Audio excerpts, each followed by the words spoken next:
Hello students, I welcome you in class 10 CBSE mathematics classes bye Vikas sir में मैं आपका स्वागत करता हूं। और आज जो एक्सरसाइज हम लोग शुरू करने वाले हैं वो है क्वाड्रेटिक इक्वेशन एक्सरसाइज 4.4 की वो एक्सरसाइज। इसमें आज हम ये सीखेंगे कि किसी भी क्वाड्रेटिक इक्वेशन के जो रूट्स होते हैं, दो रूट्स होते हैं, आपको पता ही है ना, उनकी नेचर कैसे है। नेचर मतलब क्या वो एक जैसे हैं, क्या वो अलग अलग हैं, क्या वो रियल हैं, क्या वो इमेजिनरी है, मतलब उनकी नेचर कैसी है, ये हमको बिना सॉल्व करे ही बता देना है। और कैसे बताना है उसका प्रोसेस हम लोग यहाँ पे डिस्कस करने वाले हैं।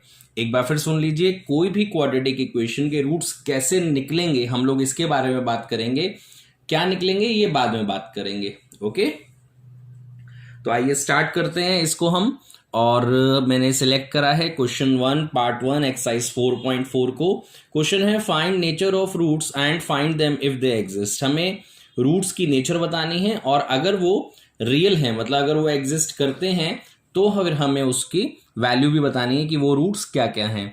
और उसको फाइंड आउट करने के लिए हम लोग फॉर्मूला मेथड का यूज करेंगे, लेकिन पहले हम ये देखेंगे कि वो एग्जिस्ट भी करते हैं या नहीं करते हैं। तो क्या प्रोसेस है देखते हैं। सबसे पहले हमारे पास एक इक्वेशन होनी चाहिए जिसके रूट्स की नेचर हमको बतानी है। तो मेरे पास इक्वेशन है 2x² minus 3x plus 5 equals to 0। बच्चों अगर मैं इसको कंपेयर कर दूं किससे, ax² plus bx plus c equals to 0 से, जो कि इसकी जनरल फॉर्म होती है। तो a की वैल्यू कितनी आती है 2, b की वैल्यू कितनी आती है -3 और c की वैल्यू कितनी आती है 5। ओके, ए बी सी निकालने के बाद आपको d निकालना है जिसे डिस्क्रिमिनेंट कहा जाता है। ओके, इसे कैपिटल डी से रिप्रेजेंट करते हैं और इसकी जो वैल्यू होती है वो होती है बच्चों b² माइनस 4ac। ओके, तो आइए वैल्यू डाल दें। तो -3 का square 9, -4 as it is, a की वैल्यू 2 और c की वैल्यू 5। 4 2 8, 8 5 40, 9 minus 40 is -31। अगर आपका d नेगेटिव आ जाए, चाहे 31 आ जाए, 32 आ जाए, 33 आ जाए, 4 आ जाए, कोई भी आ जाए, लेकिन अगर उसके आगे माइनस लिखा हो तो आपको लिखना है क्या, देखते हैं। Since d is negative so roots are not real. और यहीं पर ये क्वेश्चन फिनिश हो जाएगा। इसका मतलब ये है कि जो डिस्क्रिमिनेंट है वो नेगेटिव है और इसी वजह से इसके रूट्स रियल नहीं होंगे, मतलब एग्जिस्ट नहीं करेंगे। और जब नहीं रियल होंगे, जब कोई चीज एग्जिस्ट ही नहीं कर रही है, तो हम उसे फाइंड आउट भी नहीं कर पाएंगे। ओके, तो यहां पर ये क्वेश्चन फिनिश हो जाता है। सवाल ये उठता है कि सर अगर ये पॉजिटिव आ जाता तो क्या करते। बच्चों अगर ये पॉजिटिव आ जाता तो हम लिखते since d is positive so roots are real and unequal. Okay, उसके बाद हम फिर वही फॉर्मूला लगाते हैं, x equals to -b plus minus root b² minus 4ac upon 2 है, और उससे हम इसके दोनों रूट्स निकाल लेते। लेकिन यहाँ ये कैसा आया है, नेगेटिव, और यहाँ हमें रूट्स नहीं निकालने हैं क्योंकि यहाँ पर एग्जिस्ट ही नहीं करते हैं। ओके, चलिए आगे बढ़ते हैं। क्वेश्चन 1 के सभी पार्ट्स आप कर लीजिएगा। Now I start the next question which is question 2 part 1। Okay, question 2 part 1 क्या कहता है बच्चों, इसमें हमको k की वैल्यू बतानी है और ये गिवन है कि जो रूट्स है वो इक्वल है। ओके, तो एक इक्वेशन दे रखी है 2x² plus kx plus 3 equals to 0। ये भी एक क्वाड्रेटिक इक्वेशन है, इसको भी जनरल इक्वेशन से कंपेयर कर दीजिए ax² वाली से। तो a कितना आएगा 2, b कितना आएगा k, c कितना आएगा 3। a b c आने के बाद क्योंकि बच्चों रूट्स इक्वल दे रखे हैं तो आपको लिखना है कि d की वैल्यू 0 होगी। तो ये दूसरा केस मैं आपको बताने जा रहा हूं। कहने का मतलब तीसरा, नेगेटिव पे एग्जिस्ट नहीं करते हैं, पॉजिटिव पे एग्जिस्ट करते हैं और इनइक्वल होते हैं। और अगर d 0 होता है तो रूट्स इक्वल होते हैं। इस क्वेश्चन में गिवन है कि रूट्स इक्वल है। अगर ये गिवन है रूट्स इक्वल है तो आप d को 0 ले सकते हैं। ओके, तो आपको लिखना है since roots are equal so d equals to 0।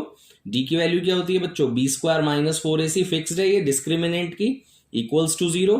b की वैल्यू k डाल दी, 4 एज इट इज, a को डाला 2, c को डाला 3, तो k² minus 4 into 2 into 3 equals to 0। 4 2 8, 3 24, 24 इधर जाएगा तो कैसा हो जाएगा, पॉजिटिव। ओके, दिस वन ये हो गया पॉजिटिव। और जब हम यहाँ से स्क्वायर हटाते हैं बच्चों तो यहाँ स्क्वायर रूट लेते हैं तो अंडर रूट 24 आएगा, जिसके फैक्टर आएंगे 2 2 2 3। तो 2 2 का जो पेयर बना वो बाहर आ गया, जो अंदर 2 3 रहेगा वो 6 हो जाएगा। और जब आपको पता है हम लोग स्क्वायर हटाते हैं तो यहाँ प्लस माइनस भी हम लोग लगाते हैं। तो ये k की वैल्यू आ गई जिसमें हमें गिवन था कि रूट्स इक्वल हैं, तो हमने d को 0 लिया और k हमें फाइंड आउट करने के लिए कहा गया था। तो ये तीनों केस आपको याद रखने हैं। ओके, आपकी हेल्प के लिए मैंने ये पूरा एक टेबल बना दी है, इसको आप याद कर लीजिएगा। बच्चों जब भी आप डिस्क्रिमिनेंट निकालेंगे, जब भी आप डिस्क्रिमिनेंट डी निकालेंगे जिसकी वैल्यू होती है, क्या होती है बच्चों, बी स्क्वायर माइनस 4ac। तो आपको पता है मैथमेटिक्स में 3 ही आंसर पॉसिबल है। क्या क्या, या तो डी कैसा आएगा, पॉजिटिव या नेगेटिव या जीरो, आप सोच के देख लीजिए। इसके अलावा कोई नंबर एग्जिस्ट ही नहीं करता है भाई। अगर आपने इसकी वैल्यू ABC यहाँ डाला तो आंसर कैसा आ सकता है, जीरो आ सकता है, नेगेटिव या पॉजिटिव, और तो कोई चांस ही नहीं है। तो आप याद कर लीजिए कि अगर आपका डी पॉजिटिव आए, मतलब जीरो से बड़ा आए, 4, 3, 11, 77 कुछ भी, तो आपको लिखना है roots are real and unequal. Roots real होंगे, एग्जिस्ट करेंगे, और बराबर नहीं होंगे। बराबर नहीं होंगे मतलब एक 3 एक 4 हो सकता है, एक 2 एक -7 हो सकता है, मतलब अलग अलग आएंगे। जैसे आपने देखा होगा क्वाड्रेटिक में कई बार अलग अलग आते हैं, पॉजिटिव नेगेटिव भी आते हैं। बच्चों अगर आपने डी को कैलकुलेट करा और वो नेगेटिव आ गया, -3, -11, -4/7 कुछ भी आ सकता है, तो आपको लिखना है रूट्स आर नॉट रियल। फिर आपको फाइंड आउट नहीं करने हैं, क्योंकि जब रियल ही नहीं है तो फाइंड आउट नहीं कर पाओगे। ऊपर वाले में फाइंड आउट करने के लिए कह सकता है। ओके, तो देख लीजिएगा, कहा गया है तो करिएगा, नहीं कहा गया तो मत करिएगा।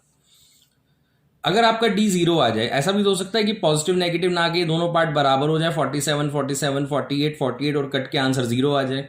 अगर आपका डी जीरो आ जाता है तो आपको लिखना है roots are real and equal, मतलब आपके रूट्स इक्वल होंगे। जैसे आपने देखा होगा, आप किसी क्वाड्रेटिक इक्वेशन को सॉल्व करते हो, लास्ट में दोनों एक्स बराबर आ जाते हैं, अल्फा और बीटा जो थे। कई बार 3, 3, 4, 4, 2/7, 2/7, -2, -2, इस तरीके से। तो अगर वो कहे तो क्वाड्रेटिक फॉर्मूला से उसे सॉल्व कर देना, नहीं कहे तो वहीं पे ओवर कर देना।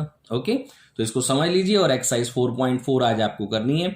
कोई भी डाउट्स हो मेरे नंबर पे या ग्रुप में आप भेज सकते हैं, और यूट्यूब के चैनल को ज़रूर आप फॉलो करें और उसे सब्सक्राइब करें। Okay, thank you, bye.